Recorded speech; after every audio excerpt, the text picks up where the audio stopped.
ทนไม่ไหวฉันไม่มีความหมายใช่ว่าฉันไม่มีเยื่อใย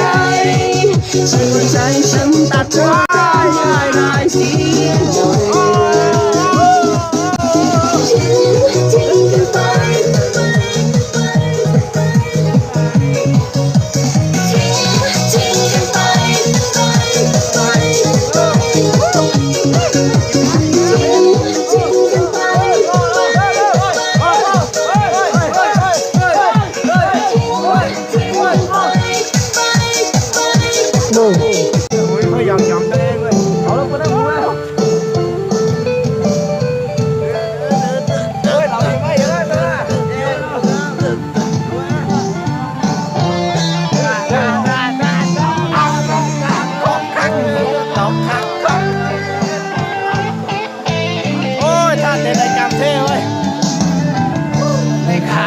เจ้าสิมีแรงไง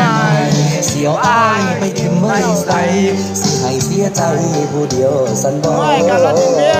สิที่เขาตอกคักคือตอกคักเสียแล้วละน้องเขาเอาอย่างมาอ้อยมาหลอกคือแลนพอไปนำมันเจ้าบ่าวทั้งยาวทั้งใหญ่บักขี้ทุกข์คืออายได้กินน้ำตาหากหัวคนเลยแทนเฮาสิเขาพาควัน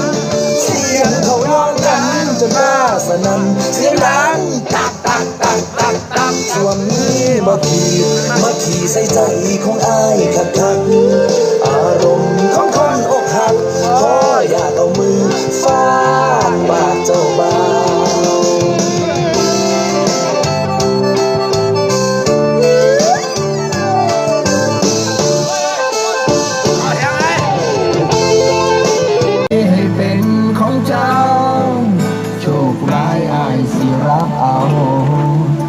ผสมน้องก็คื